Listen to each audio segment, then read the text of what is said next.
Hello guys, pro kabaddi season 11లో Bengal warriors పైన గెలిచిన తర్వాత Telugu titans head coach Krishan Kumar Hooda గారు టీమ్ని అండ్ ఫ్యాన్స్ని ఉద్దేశిస్తూ కొన్ని సంచలనమైనటువంటి వ్యాఖ్యలు చేయడం మనం చూసాం. ఆ సంచలనమైనటువంటి వ్యాఖ్యలేంటో ఈ వీడియోలో మనం తెలుసుకునే ప్రయత్నం చేద్దాం. మొట్టమొదటిగా ఆయన మాట్లాడుతూ, నా టీం ఇంతకంటే బాగా పర్ఫామ్ చేస్తుందని నేను భావించట్లేదు. చాలా బెస్ట్ పర్ఫార్మెన్స్ని నా టీం గత కొన్ని మ్యాచ్లుగా ప్రదర్శిస్తూ వస్తుంది.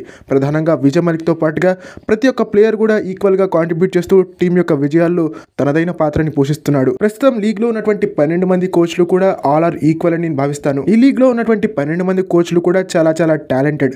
ఆ టాలెంటెడ్ కోచెస్కి ఈక్వల్ ఆపర్చునిటీస్ ప్రొవైడ్ ఇస్తున్నారు. స్ట్రాటజికల్ టైమ్అవుట్స్ ఇస్తున్నారు, బ్రేక్స్ ఇస్తున్నారు, at the same time special timeouts for the teams కూడా ఇస్తున్నారు. సో ఆ సమయంలో ఏ కోచ్ అయినా సరే వాళ్ళ టాక్టిక్స్ని ప్రయోగించాల్సి ఉంటుంది, వాళ్ళ మైండ్ గేమ్ని ప్రదర్శించాల్సి ఉంటుంది. సరిగ్గా నేను కూడా ఇదే చేస్తున్నాను. వాళ్ళకి నేను సమానుడుగాని నేను భావిస్తాను. నేను ఒక స్పెషల్ కోచ్నని నేను ఏమాత్రం భావించట్లేదు అని చెప్పేసి కృష్ణ్ కుమార్ హుడ్డా గారు అభిప్రాయపడడం జరిగింది. దీంట్లో ఎక్కువగా ప్లేయర్స్ని అండ్ ఫ్యాన్స్ని ఆయన హైలైట్ చేశారు. తనని తాను తగ్గించుకుని మిగిలినటువంటి కోచ్లకు సైతం గౌరవాన్ని పంచిపెట్టారు కృష్ణ్ కుమార్ హుడ్డా గారు. వెరీ నైస్ కదా.